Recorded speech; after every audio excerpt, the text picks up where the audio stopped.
오늘부터 예배에 있어서 베드로전서를 배우며 여기에 하나님의 말을 알아듣고 싶습니다.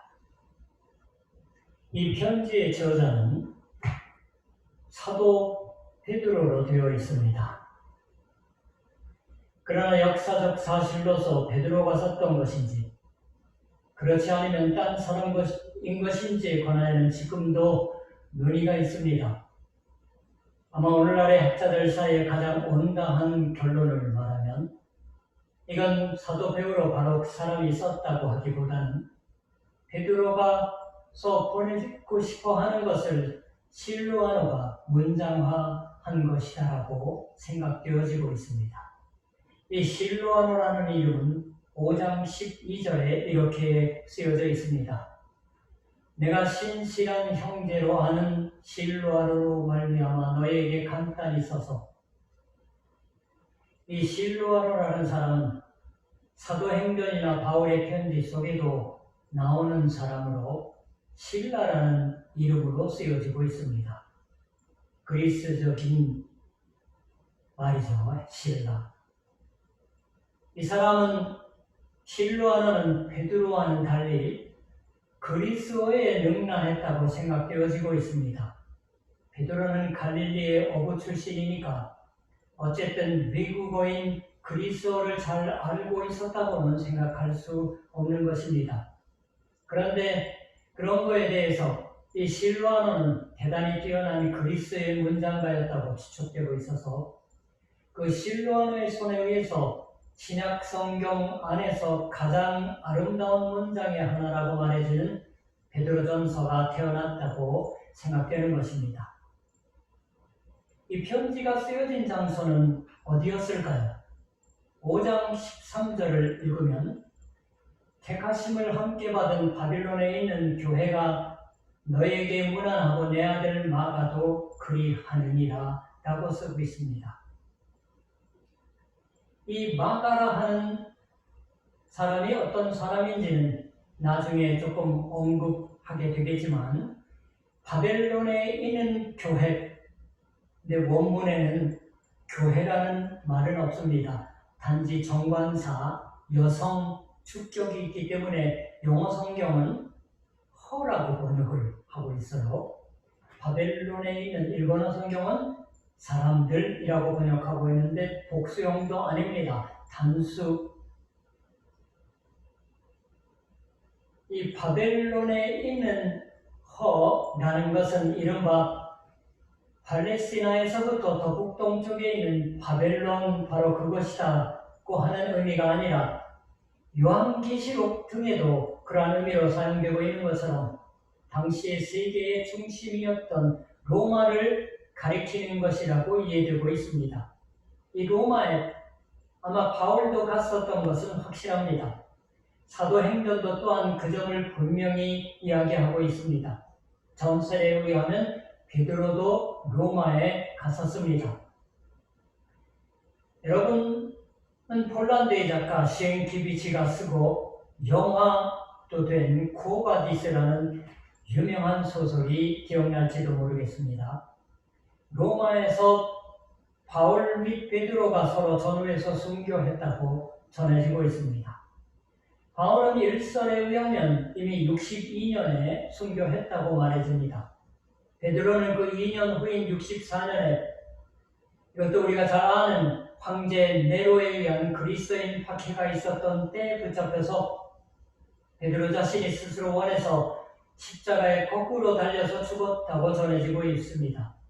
그런데 이것은 전부 전설로 정확한 자료가 있는 셈이 아닙니다. 그러나 이것 또한 아마 꽤 근거가 있다고 생각되는 추측에 의하면 로마에서 지금 말씀한 바울이 죽었을지도 모르는 62년 전부터 베드로 자신이 죽음을 맞이한 64년경에 베드로가 자신이 하는 설교의 말을 실로아노에게 쓰게 했던 것이 이 편지가 아닌가 하고 생각되어지는 것입니다. 그리고 1장 1절에 있는 것처럼 본도, 갈라디아, 갑바도기아, 아시아와 부디니아에 흩어진 나그네들이 택하심을 입은 이들에게 보냈던 것입니다. 어디까지나 짐작 상상의 범위는 벗어나지 않지만 아마 그러했으리라고 생각되는 추측입니다. 이런 상황을 마음에 두시고서 베드로전서를 읽어나가 주시면 보다 구체적으로 이것이 어떠한 상황에서 무엇을 말씀하려고 하는 편지이냐라고 하는 것을 잘 아실 수 있으리라고 생각합니다. 바울의 편지의 영향이 강하다고 예전부터 말 듣고 있지만 실제로 비교해보면 그것도 잘 알 수 있습니다.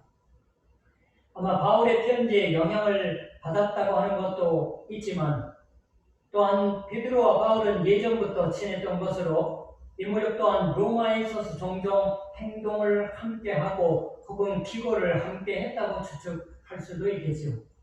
물론 교회 안에서의 입장이 두 사람 상당히 달랐던 면도 있었습니다. 그러나 적어도 우리가 잊어서는 안 되는 것은 같은 복음의 진리의 전달자라고 하는 사실. 이 베드로전서는 그러나 바울이 쓴 편지와 다른 데가 하나 있습니다. 그건 지금 말씀한 것처럼 본도, 갈라디아, 갑바도기아, 아시아와 비두니아라고 몇 개인가의 지명이 나옵니다.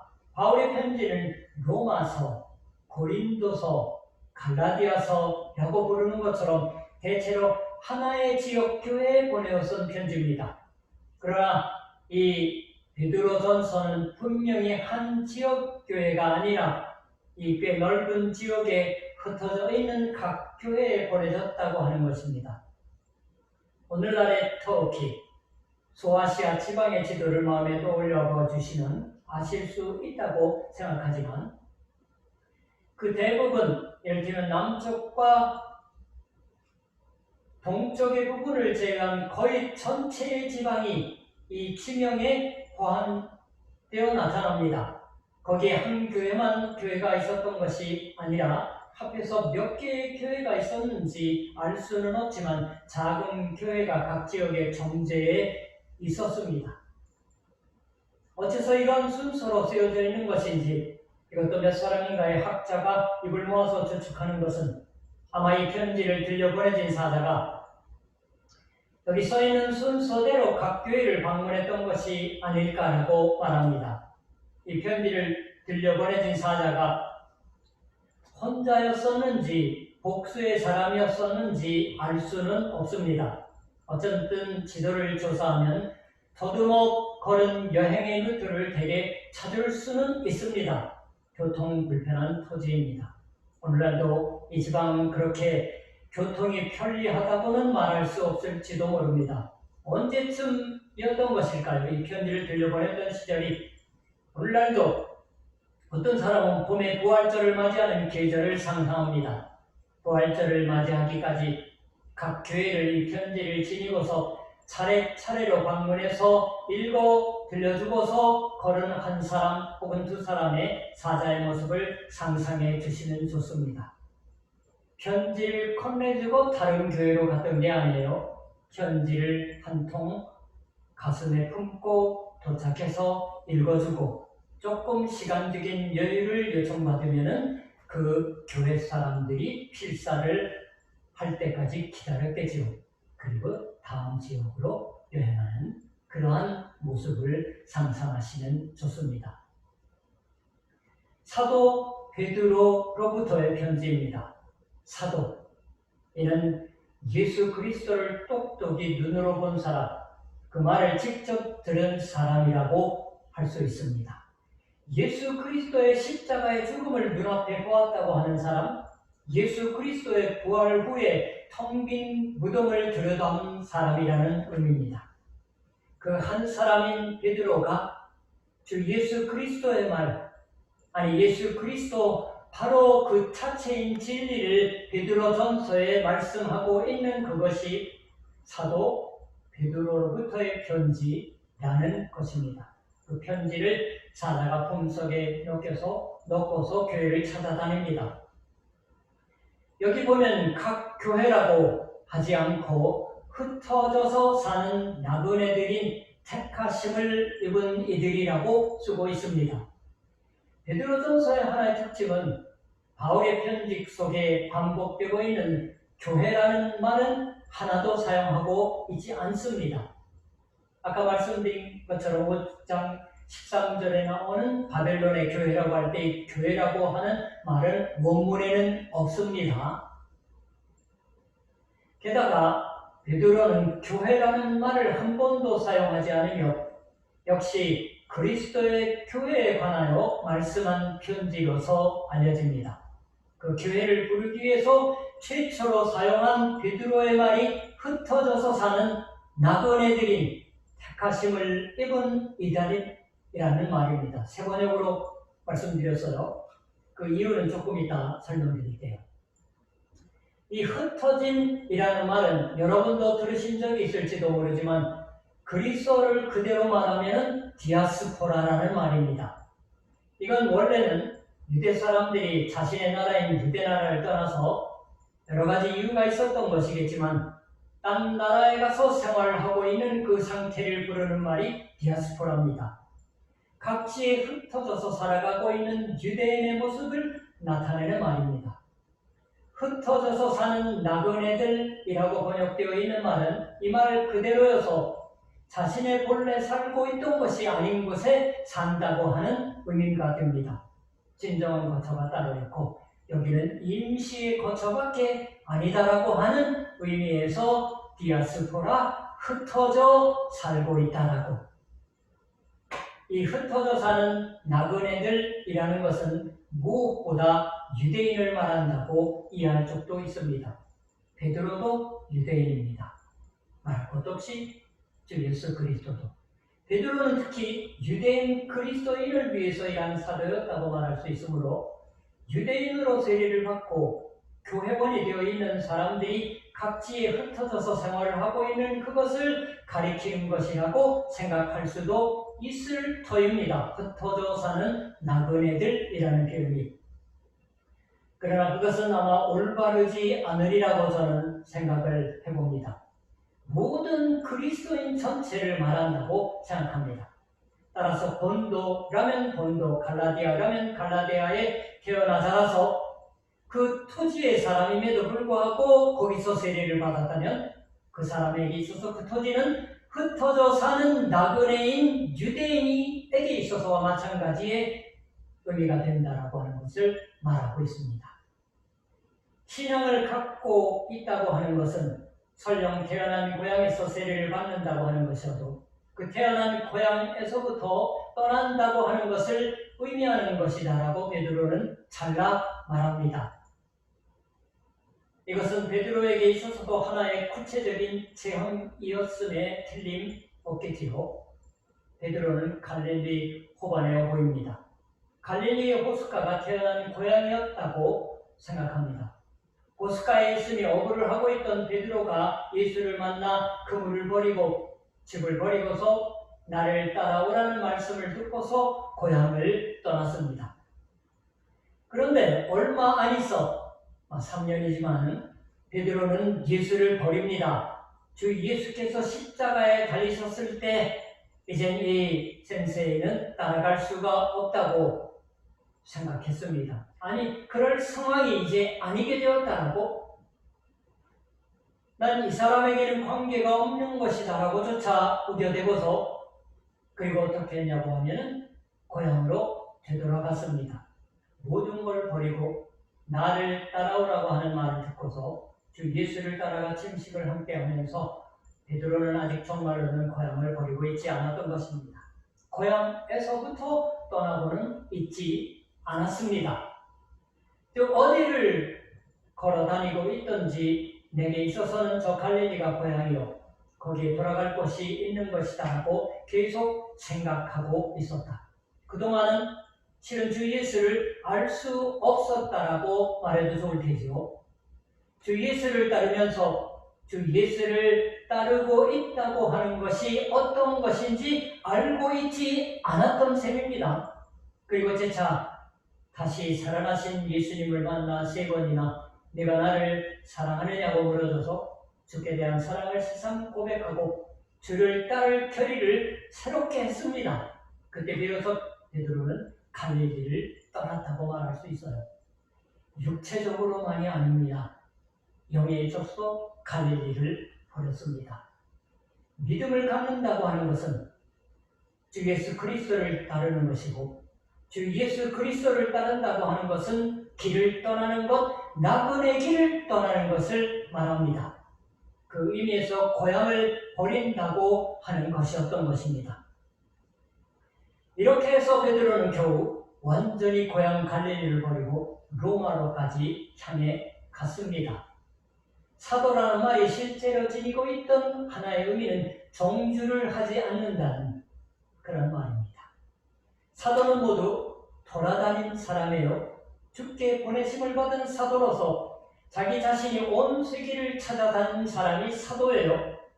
그러나 베드로는 온 세계를 찾아다니는데 충분한 준비가 있었던 게 아닙니다. 좀 전에 읽은 5장 13절에 마가라는 이름이 등장하고 있었습니다. 사도행전 보면은 마가라 하는 요한, 고린도서는 바나바의 사촌으로 바울의 동역자로, 그리고 사도행전 12장 13장 보면은 바울과 신라의 실로안의 수혜본이라고 할까요? 네, 신약 성경에는 포함되어 있지 않은 단 어떤 문서에 의하면 사도 베드로에게는 마가라 불리우는 통역자가 붙어 있었다고 기록되어 나옵니다. 기원 140년경에 사도 교부로 알려지는 파피아스의 문서 중에 그게 나온다고 해요. 사도 교부라고 하는 것은 사도가 다 세상을 떠나고 난 다음에 교회의 리더들을 사도 교부라고 해요. 교회의 아버지라고 할까요? 즉 베드로는 자신의 고향 말인 아람어 이외의 말에는 능란하지 못했던 게 아닌가. 그러니까 베드로가 설교할 때는 언제나 통역이 필요했습니다. 그리스어나 라틴어를 자유로이 이야기할 수는 없었던 것입니다. 라틴어가 대두되어 퍼지기 시작하던 무렵이 신약 성경의 시대입니다. 나그네 길이란 바로 자신의 미지의 세계로 한 발씩 발을 디뎌가는 듯한 모험을 말합니다. 불확실함 속으로 뛰어들어가는 것입니다. 자신의 힘이 갖가지 시험되는 체험을 하는 것입니다. 안전지대에 머무려고 하는 것으로서는 나그네 길을 할 수는 없습니다. 그리고 나그네 길을 할 수가 없는 인간은 하나님이 부여해 주시고 있는 진실한 자신의 사명으로 살 수는 없는 것입니다. 베드로가 말합니다. 우리는 모두 나그네 길을 떠난 사람들이다라고. 나그네 길을 떠난다고 하는 것은 특별히 베드로처럼 여기저기 돌아다니는 것만을 의미하는 것은 아닐 터예요. 자신의 태어난 고향에 자라서 거기서 죽는 것도 좋지만, 그러나 그 태어난 고향에 머무르면서도 나그네 길을 계속한다고 말하는 것입니다. 고향을 버리는 것을 의미해요. 자신의 지금까지의 생활에 있어서는 이것이 자신의 안주의 땅이다라고 생각하고 있었는데, 그러나 지금은 그렇지 않다고 하는 것을 똑똑히 깨달았다고 하는 표현으로 1절과 2절이 베드로서를 우리에게 설명하는 가장 귀중한 키워드가 되어 있는 셈입니다. 왜 그런 걸 베드로가 말하는 것일까요? 좀 전에 말씀했듯이 예수 그리스도의 사도다라는 것은 항상 베드로 자신이 자신의 고향을 버렸던 것을 의미한 것입니다. 다만 그러나 실은 이 1절의 말은 원문의 순서대로 말하면 예수 그리스도의 사도 베드로는 하는 말 다음에 즉시 택하심을 입은 이들에게 라는 말이 계속됩니다. 개역개정에는 2절 마지막 쪽에 하나님 아버지의 미리 아심을 따라, 그리고 건너뛰어서 택하심을 받은 이라고 번역되고 있는 이 말이 그리스어 원문에서는 훨씬 앞쪽에 쓰여 있는 것이에요. 택하심을 받은 이라는 말이 첫 번째에 쓰여 있습니다. 수신하는 교회의 이름으로. 수신인 교회를 이야기하는데 흩어진 나그네라고 하는 말보다도 앞에 원문에서는 하나님께 택함을 받고 있다고 하는 것을 말합니다. 즉 하나님께 택함을 받고 있기 때문에 흩어진 나그네들이다라고 말하는 셈이 됩니다. 이 택하심을 받다고 하는 말의 원어는 형용사예요. 동사도 아니고. 대단히 재미있는 말로 뽑아내다라는 말합니다. 영어로 하면은 elect라고 할까요? 뽑아내다. 근원으로부터 뽑아낸다고 하는 의미입니다. 하나님께 구원받아 신앙을 가진다고 하는 것은 뽑아내진다고 하는 것인 셈입니다. 그걸 우리가 얼마나 잘 알고 있을까요? 우리 자신이 지금까지 단단히 뿌리를 내리고 있었던 것이다라고 생각하고 있던 것에서부터 뽑아내지는 그것이 구원입니다. 다른 데는 모두 받아들이지만 거기만은 용서해 주기 바란다. 그건 곤란하다. 이것은 만일을 대비하기 위해 간직해 두고 싶다. 우리가 그렇게 생각하고 있는 그러한 장소가 있습니다. 마치 베드로가 예수께 실망했을 때에 덜컥 자신의 고향으로 돌아갈 수 있었던 것처럼 우리는 하나님을 믿는다고 말하면서 자신의 영혼의 고향은 버리지 않습니다. 돌아갈 곳을 간직해 둡니다. 그리고 역시 하나님을 믿어두면 편안하다, 편리하다고 하는 곳에 있어서만 하나님과 교제를 해드린다고 하는 것, 그게 믿음이 아니다라고 베드로가 말합니다. 자신의 재산에서부터도 명예로부터도 능력으로부터도 온갖 우리 자신이 여기 뿌리를 내야 안전하고 안심하다라고 하는 곳에서부터 뽑아내집니다. 뽑아내줘서 뿌리가 공중에 뜨는 것이냐 하면 그렇지 않고 더 확실한 곳에 그 뿌리가 내려집니다. 그 점을 설명하는 게 2절 말씀이에요. 하나님 아버지의 미리 아심을 따라 하는 말이 나옵니다. 미리 아심, 하나님이 먼저 알고 있었다라고 하는 말입니다. 우리가 하나님을 알기 전에 이미 알려져 있습니다. 하나님이 아시고 있어요. 우리가 하나님을 모르며 그 때문에 자기 자신이 운명의 손에 농락당하고 있는 것이 아닌가 하는 불안을 품고 있던 그런 때에 하나님이 우리를 이미 알고 있어 주셨다라고 말합니다. 하나님 아버지 미리 아심을 따라라고 하는 표현이에요. 우리가 이런 말을 읽을 때 생각나는 게 바울의 말입니다. 예를 들면 갈라디아서 1장 15절에는 내 어머니의 태로부터 나를 택정하시고 그의 은혜로 나를 부르신이라고 하나님을 부르고 있습니다. 혹은 또한 이제는 너희가 하나님을 알 뿐 아니라 하고 말한 후에 서둘러서 더욱이 하나님이 아신 바 되었거늘 이라고 바꿔 말하고 있습니다. 갈라디아서 4장이에요. 에베소서 1장 4절에는 창세전에 그리스도 안에서 우리를 택하사라고 이야기되고 있습니다. 이들 편지는 이 베드로전서가 써 보내진 교회와 같은 지역에 보내진 가능성이 있습니다. 그렇다고 하면 그 교회 사람들이 베드로서를 읽어주는 사자의 말을 들었을 때 또는 그 사자가 가지고 온 편지를 복사해서 예배 때마다 모여 낭독했을 때 바울 선생도 베드로 선생과 같은 것을 말하고 있던 것이다라고 알고서 틀림없이 기뻐했음에 틀림없습니다. 베드로와 바울은 각가지 점에서 견해를 달리하고 교회에 있어서는 격렬한 논쟁도 있었습니다. 당시의 교회 사람들도 그 점을 잘 알고 있었을 테지요. 그 두 지도자가 우리는 전부 하나님께 전부터 알려져 있던 인간인 것이다라고 하는 점에 있어서 전혀 다른 데가 없었습니다. 아니 거기에 그치지 않고 거기 얼마나 깊은 공감을 맛보았던 것일까라고 저는 생각합니다. 전혀 경우는 다릅니다. 바울은 인테리이고 베드로는 어부입니다. 바울은 예수 그리스도의 지상의 생애를 몰랐지만 베드로는 잘 알고 있었습니다. 그러한 차이를 헤아리면 한이 없을 정도겠지요. 그것이 왜 여기서 하나가 되어서 같은 주를 찬양할 수가 있었던 것일까요? 두 사람 다 이미 하나님께 알려져 있던 것이기 때문입니다. 하나님이 아시고 있던 사람이라고. 자, 거기서 하나님께 알려져서 어떻게 되는 것일까요? 다음에 나오는 것을 원문에서 말하면 영의 거룩함 속에서라는 말입니다. 성령이 거룩하게 하심으로 라고 번역되어 있는 말입니다. 미리 알고 있어 주셨던 하나님의 지식에 의거해 영의 거룩함 속에서 사는 것을 말합니다. 이 영의 거룩함이라는 것은 아마 무엇보다도 세례를 말한다고 학자들이 얘기합니다. 원래 이 베드로전서가 세례 입회식에서 되어졌던 설교라든가 의식적으로 세례를 받은 사람들을 향해서 말씀된 설교가 아닐까라고조차 말하는 사람이 있을 정도예요.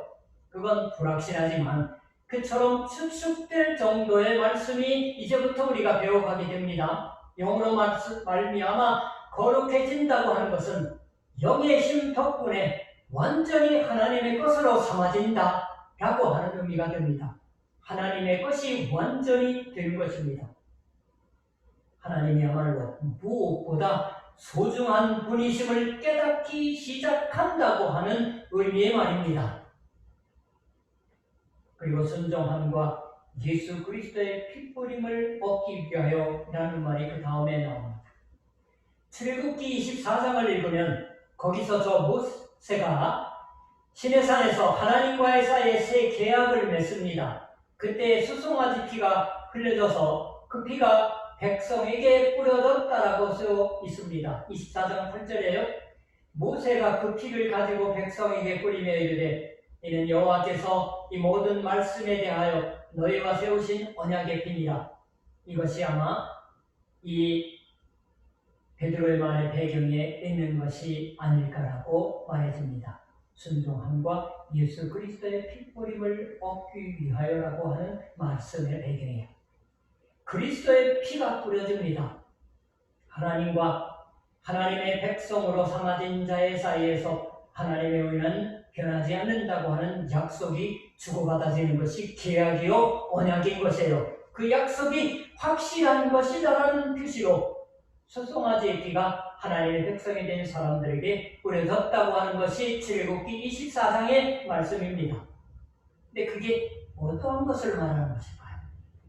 하나님과의 약속이 성립되어 하나님과 우리와의 친한 교제가 생겨납니다. 그건 이를테면 하나님 쪽에서부터 다리가 놓여오는 것이에요. 하나님 쪽에서부터 뻗어오는 다리를 받아내는 우리 쪽에 얼마나 훌륭하게 교각이 생겨 있느냐 어떠냐가 문제가 됩니다. 우리 쪽에도 받침이 없으면 그 다리를 받아낼 수 없습니다. 우리 쪽에 확실한 받침이 있는 것일까요? 베드로는 그렇기 때문에 우리 쪽에 확실한 받침은 없지만 예수 그리스도의 피가 뿌려졌다라고 말합니다. 우리 손에 의해서가 아닙니다. 주 예수 그리스도의 핏부림에 의해서야말로 확실한 다리의 받침이 생겼다고 말합니다. 베드로를 그린 그림을 보신 적이 있으신지 모르겠어요. 나이든 어부의 얼굴, 그 주름투성이의 베드로가 올려다보고 있는 베드로의 눈 밑에 하나씩 양쪽에 눈물방울이 빛나고 있는 그림입니다. 예수 따위는 모른다라고 십자가에 달리시기 전에 예수를 부정했습니다. 그걸 눈물을 흘리면서 우회한 베드로의 모습을 그린 작품입니다. 베드로는 눈물을 흘리면서 자기와 같은 인간이 어떻게 해서 여전히 하나님과의 연계 속에 살아있는 것인지를 생각했겠지요. 베드로는 자신의 눈물이 그 하나님과의 받침을 만들고 있는 것이다라고는 생각하지 않았음에 틀림없습니다. 오히려 그 눈물 속에 우르르고 있는 분이야말로 자신을 받쳐준다라는 것을 주께서 죽임 당하셨을 때 베드로는 아마 멀리서 십자가에 흘려진 피를 보았음에 틀림없습니다. 그리스도의 피를 보았음에 틀림없습니다. 깊은 두려움과 전율 속에서 피를 보았을 것입니다. 그리고 그 피가 단지 거기 흐르고 있는 것이 아니라 자신의 눈물을 씻는 피인 것을 알았음에 틀림없습니다.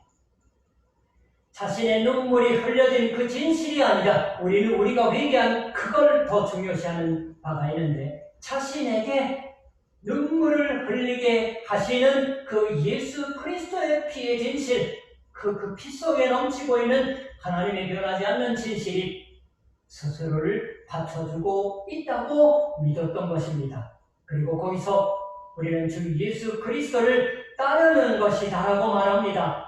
그러한 그리스도를 따르는 인간으로서 우리는 실제로 이 세상에 흩어져서 사는 자로서 나그네 길을 계속해 가는 것이다라고 말합니다. 대체 이 세상 속에서 나그네 길을 계속해 간다고 하는 것이 뭘 의미하는 것일까요? 베드로가 우리는 이 세상에서 나그네 길을 계속하고 있는 것이다라고 말할 때 아직 이 세상이 고향이다라고 계속 생각하고 있는 사람의 곁을 관광객처럼 지나가는 그리스도인이라는 것을 이야기하려고 하고 있는 것이 아닐 것입니다. 오히려 거꾸로일 것이에요. 만일 베드로가 그런 식으로 우리는 이 세상 속의 나그네이고 이 세상과는 관계없는 인간이 되었던 것이라고 생각하고 있었다면 이런 편지는 쓸 필요는 없었을 것이에요. 이 편지의 큰 특징은 교리를 가르치는 부분과 생활을 가르치는 부분이 나뉘어 있지 않다고 하는 것입니다. 바울의 편지와도 비교해서 잘 알 수 있는 특징이에요. 바울의 편지는 먼저 처음 부분에 주 예수 그리스도의 가르침을 이야기하고 거의 계속해서 그러니까 우리가 이런 식으로 살자라고 가르침의 내용이 바뀌어집니다. 믿는 자의 생활을 말하게 되는 것이에요. 그런데 베드로는 여기에서 그러한 것을 하지 않습니다. 베드로에게 있어서는 예수 그리스도의 구원을 이야기하는 것과 우리의 이 세상에 있어서의 생활을 이야기하는 것과는 분리할 수가 없습니다. 서로 깊이 뒤얽혀버리고 있는 것으로서 베드로 전서가 쭉 말씀해 갑니다. 베드로는 실로 적극적으로 용감하게 이 세상에 살 것을 가르치고 있습니다. 우리는 이 세상에 고향을 갖지 않는 것이다 라는 것을 철저하게 깨달았을 때 오히려 이 세상에 대해서 진실로 용감하게 하나님께 살게 함 받아서 이 세상 속에서 이 세상을 위해서 사는 백성으로서 사는 것을 알게 되었다 하는 점을 잘 분별했던 것을 설명합니다. 그리고 그 점을 이야기하려고 할 때 3절 이하에서 그러한 시련 속에 꿋꿋이 사는 우리 봉사의 생활을 말하려고 할 때 베드로는 2절 마지막에서 은혜와 평화가 너에게 더욱 많을지어다라고 맨 먼저 기도하고 있습니다. 평강이라고 되어 있는 단어가 정확하게는 평화예요. 주의하셨으면 하는 거지만은 단지 은혜와 평화가 너에게 있을지어다라고만 쓰지 않으며 더욱 많을지어다라고 쓰고 있습니다. 단순한 인사가 아니에요. 더욱 많아질 것을 특별히 원하고 있어요. 또 소박하게 번역한다면 은혜와 평화가 더 가득할지어다라는 기도입니다. 2배가 4배가 되고 4배가 8배가 되고 8배가 16배가 되게 하옵소서라는 그런 기도입니다. 그걸 이 세상 속에서 꿋꿋이 살아가는 우리의 봉사의 생활을 얘기하려 할 때에 전제가 된다고. 하나님 우리는 이 세상 속에서 진정한 고향이 하나님 당신의 품속에 있는 것을 압니다. 그렇기 때문에 이 세상 속에서 하나님이 부여해 주셨던 사명으로 살려고 하고 있습니다. 그러나 하나님, 우리가 그렇게 살아가기 위해서는 더더욱 하나님 당신의 은혜가 필요합니다.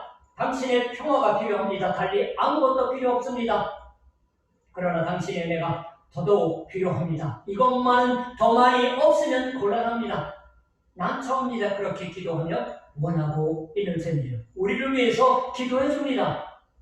마치 어린이가 모친에게 더 주세요 하고 과자를 주르는 것처럼 베드로는 우리가 소리를 모아서 은혜와 평화가 더욱 많이 있게 하옵소서라고 하나님을 향해 소설을 뻗치고 있습니다.